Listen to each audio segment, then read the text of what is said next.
Hey everyone, we know how hard it can be to keep up with the latest news in Israel. So if you haven't had the time to stay on top of what's what in the Holy Land, we're here for you. I'm Ladar Gavelazi, and this is ILTV's Weekly Review. Joining me now is former hostage Aviva Seagull, who herself spent 51 days in Hamas captivity and was released in November of 2023. Aviva, thank you so much for joining. What was your reaction to this released video of Aviatar David? I just started crying. And to tell you the truth, I didn't sleep for the last 2 nights. Just thinking about them all the time, thinking about their families, what they're feeling, how they're managing. It's hard to cope. It's very hard to cope when you have a loved one that you don't know what's happening to him. You don't know if he'll come home alive. So we need to hurry up. It needs to happen now. And they need to get out. Their situation is the worst that any human being should go through. It's just the worst. I want to just say that being starved is just a little bit of what I went through. Everything else, together with that, was too much for one person. I was there only for 51 days. They're there for nearly 2 years. And what they look like, skeletons. It's just so sad. I was there while Hamas ate in front of me and smiled. I was there when I lost my weight and Hamas did not lose weight. They just stayed the same, if not even put on weight. They were eating all the time. And it's just sad. I don't know what needs to happen more. We've heard Keith that came home with his stories and all the hostages that came back a half a year ago, what they told us, being chained, starved, and so many difficult stories. It's just, I can't believe that they're still there. I just can't believe it. Aviva, what do you think the world needs to know right now? The world needs to understand that Hamas is responsible for what the people in Gaza are going through, the starvation.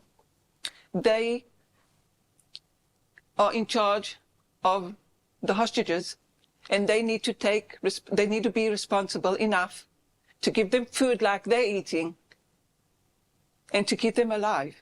They're human beings with hearts. They feel, we feel. And, you know, when I think about it, it's 2025 now. It's not like millions of years ago. We're here now at this time, and what's happening to them is the cruelest thing that should ever happen to anybody in this world, and their families that are here. It's just so cruel for them to worry and not to know if they'll ever get their hostage back alive. Thank you very much, Aviva, for taking the time to speak to us, and so sorry you had to go through all of this yourself as well. So what is the truth about humanitarian aid distribution in Gaza? Over the weekend, ILTV's Emily Schrader visited a GHS aid distribution site in Gaza and filed the following report.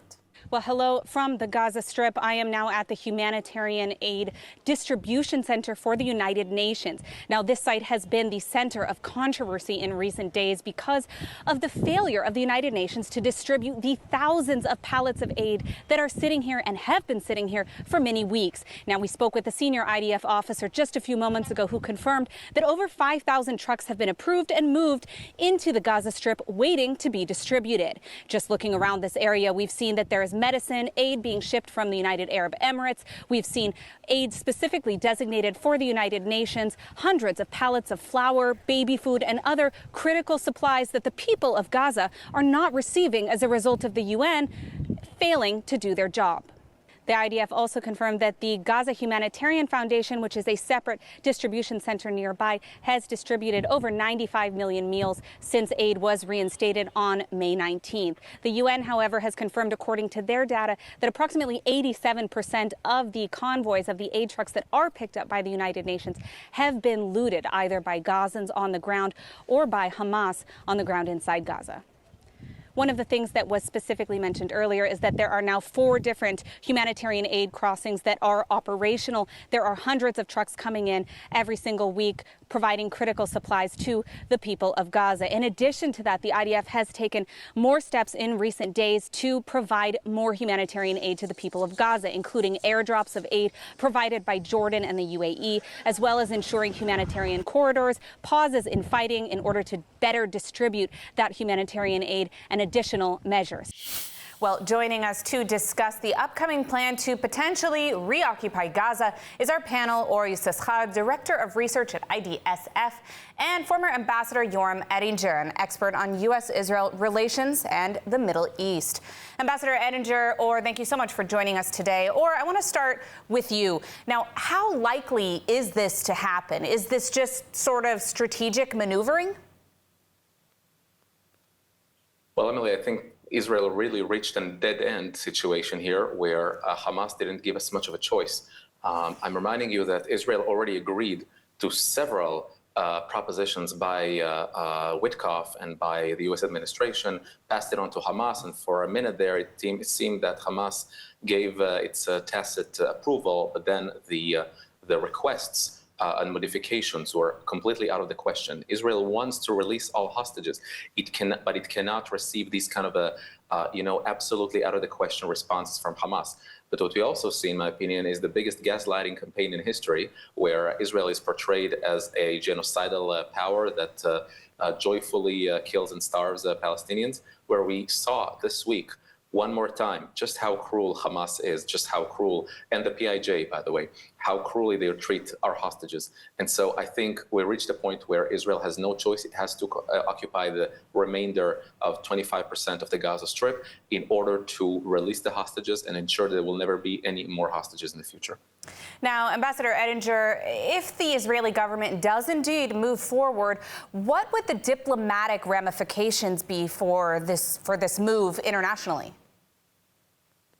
Well, diplomatic reaction is expected to be anti-Israel and not pro-Israel, as has been the case, in fact, for the last 77 years. Nothing new here. However, an Israeli move to obliterate Hamas, which is a linchpin of anti-US, anti-Western Islamic terrorism, a branch of the Muslim Brotherhood, which has its machete at the throat of every single pro-American, pro-Western Arab government. An Israeli move to obliterate that mutual enemy, mutual to Israel, to the West, and to the pro-Western Arab regimes, would be a service to Western interest as well as pro-Western Arab interest, independent of the talk accompanied by the Arabs. The Arabs are going to talk very negatively on Israel, very positively towards the Palestinian, but the Arab walk has always been anywhere from indifferent to negative on the Palestinian. And in this case, they pray, they hope for Israel to serve their interest by obliterating Hamas rather than caving in to diplomatic pressure by the West. We did see similar things with the statement that came from the Arab League, even recently calling on Hamas to disarm, to dismantle. Or I want to turn to you. When we talk about occupation, are we discussing a civil occupation, a military occupation? I mean, who would govern? What do we know so far based on what's being discussed at the government levels? Right, so we know very little about what the government plans to do, but I know what we offer the government to do, and that is an interim international directorate that is controlling parts of the Gaza Strip, where you invite the population in with full humanitarian aid, like the GHF, the Gaza Humanitarian Foundation, is doing right now. Some 600 trucks, each carrying 60,000 tons of aid with extremely sophisticated mechanism. You know, the GHF has gone through a lot of, taken a lot of heat in the past few days and weeks. I have to tell you, we're looking into this issue in depth. This is not the case. This is the best case scenario for Gaza citizens, much better off than what Hamas and UNRWA can provide them. And they're doing a magnificent job, and they absolutely do not deserve all the heat that they're taking. What I want to stress here is that Israel needs to first demolish Hamas and invite the population into these humanitarian centers. Once Hamas is defeated, there will be other forces like Yasser Abu Shabab in the south and others who would be able to take over some of the civil aspects of running the Gaza Strip. However, I do not think that at the end of the day, we will see one unit called the Gaza Strip. There will be several units of humanitarian centers where Gazan civilians can be safe over there in order to ensure that they don't go to all these quite demolished and uninhabitable urban centers around the Gaza Strip. So I see it, I view it as a purely humanitarian purpose right now, and the civil future of the Gaza Strip will be determined. It's too early to tell. Now, Ambassador Edinger, what do you see as the options in terms of governance in Gaza, or is it just really too early to say? Well, when it comes to military aspects, there's no option for Israel but Israel's own control of Gaza. Anyone who assumes that an international force, an intra-Arab force, an Egyptian force, or God forbids, an American force in Gaza would advance the cause of stability and peace in the area is another trip in wishful thinking. We have been through litany of precedents that prove to us that Israel must not rely on any force but its own force when it comes to securing its own border. The worst prescription for Israel's relations with the United Arab Emirates or Saudi Arabia or Egypt would be to invite Egyptians, Emiratis, or Saudis to partake in the security in a security force in Gaza. The worst thing for U.S.-Israel relations would be to see the U.S. partaking in securing compliance with the security agreements in Gaza. It must be Israel's own commitment and Israel's own assignment. And yes, it would require some cost, but there are no free lunches anywhere in the world, certainly not in the Middle East. Now, Or, before I let you guys go, I do want to ask you, I mean, surely we will see harsh condemnation from the international community. We're already hearing some of it, most likely surrounding the issue of the Palestinian population inside of Gaza. What are the options, and do you believe that Israel is prepared for such a storm, whether it be diplomatically or on social media or on the ground continuing inside Gaza? Well, Emily, you're absolutely right. The storm is already in full force, in full speed. I have to tell you that gaslighting campaign against Israel is monetized. It is profitable. You can see how well, like the old saying that it won't go away so long as it sells newspapers. So Israel is a hot topic, and harshly condemning Israel is much more selling and monetized than supporting it, or actually just sticking with the facts. Israel has been providing meals for 2 million people in Gaza every single day. France, Qatar, all of these countries are participating in providing humanitarian aid. But regarding the full occupation of the Gaza Strip, look, I mean, this has been Israel's goal from the get-go. In my humble opinion, it should have happened already back in January 2024. We're here in August 2025, pretending as if this was not the goal in the first place, which is defeating Hamas and ushering in a new era in the Gaza Strip. And regardless what Israel does, you see, even when Israel provides the Palestinians more than enough humanitarian aid, it gets so much heat. It takes so much heat for doing so. So what I suggest, we have a very supportive U.S. administration. Go ahead, finish the job, just like the U.S. defeated ISIS, finish the job in Gaza, and we prevent the next massacres in the years to come. All right, well, unfortunately, we do have to wrap this up, but I want to thank you, Or Yisachar and Ambassador Yoram Edinger, for joining us today. Thank you. Thank you so much. U.S. President Donald Trump sharply rejected the notion that Israel was conducting genocide in the war in Gaza. A reporter asked Trump whether he would call it genocide, and the president said no and pivoted to the Hamas attack on Israel that provoked the war. Trump said that currently the U.S. is engaged in efforts to ensure that aid reaches Gaza civilians. Take a listen. We want the people fed. And we're the only country that's really doing that. We're putting up money to get the people fed. And Steve Witkoff is doing a great job. And we want Israel to get them fed. We're giving some pretty big contributions, basically to purchase food so the people can be fed. We don't want people going hungry, and we don't want people to starve. And there's some bad things happening. Do they see evidence of a genocide in Gaza? I don't think it's that. Look, they're in a war. Some horrible things happened on October 7th, as you know. It was a horrible, horrible thing. One of the worst I've ever seen. I've seen a lot of bad things since I'm president in terms of wars and potential wars. Well, Israel is set for a major expansion of the Gaza offensive. That's the word from Prime Minister Netanyahu, who reportedly told ministers that he will seek cabinet approval backing a plan to fully occupy Gaza. We have more from ILTV's Steve Leibowitz.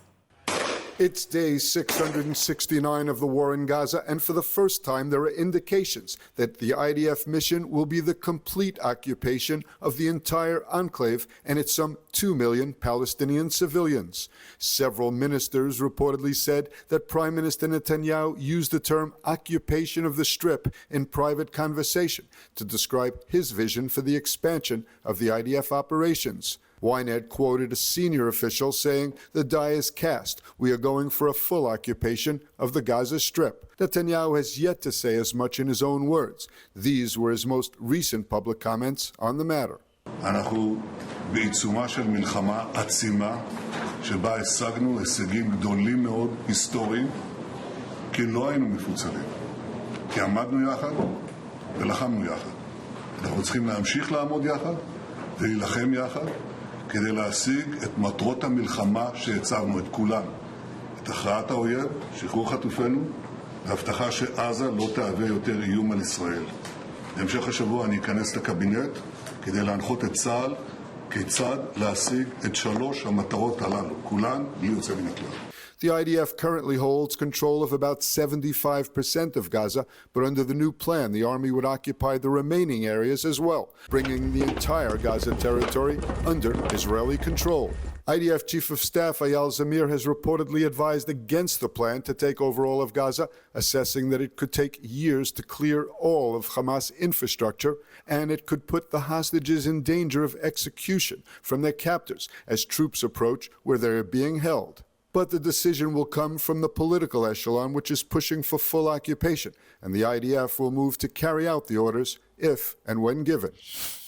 After horrifying videos of 2 hostages in Gaza were released by terror groups in the Gaza Strip, there's a renewed demand for the Red Cross to visit the hostages and provide medical support for them.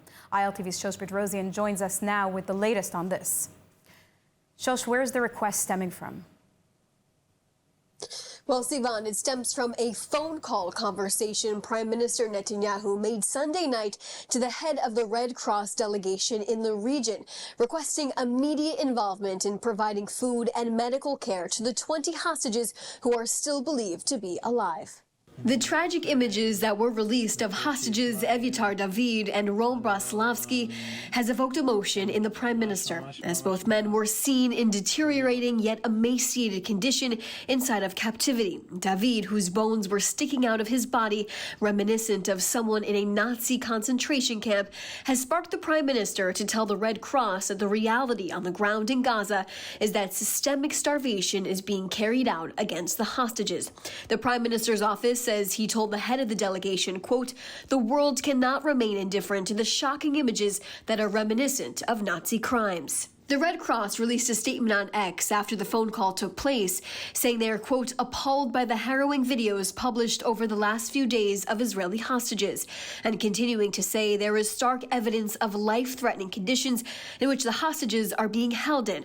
They also reiterated that hostage-taking is prohibited according to international humanitarian law. The organization says they are reiterating their call to be granted access to the hostages to assess their condition, give them medical support, and facilitate contact with their families. The Red Cross has only had contact with the hostages during their releases, specifically in handover processes or while the hostages were transferred to them in Hamas's makeshift ceremonies on stage, which has faced backlash by Israelis for the Red Cross not intervening sooner during their captivity. Hamas made a statement in response to the Red Cross requesting to see the hostages, saying they will deliver Red Cross aid packages to hostages if Israel opens humanitarian corridors permanently and halts all forms of air traffic during the delivery process to the hostages, according to the spokesperson of the terror group.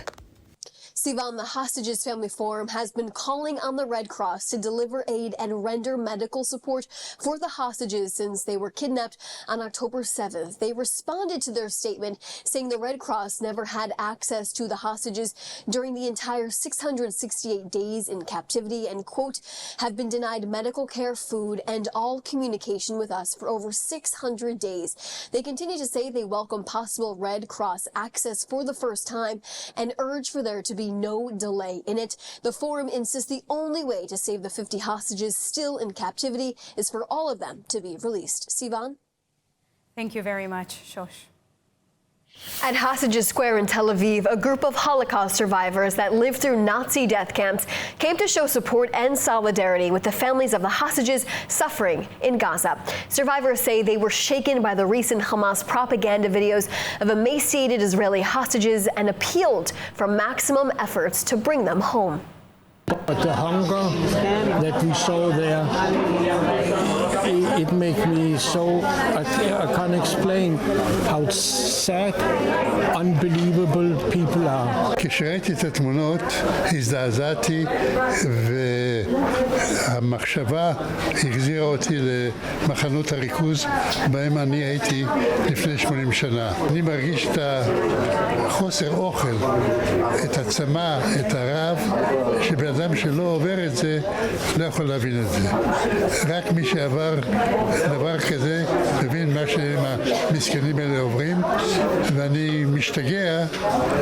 The billboard at New York City's iconic Times Square is showing images of starving Israeli hostage Aviva David.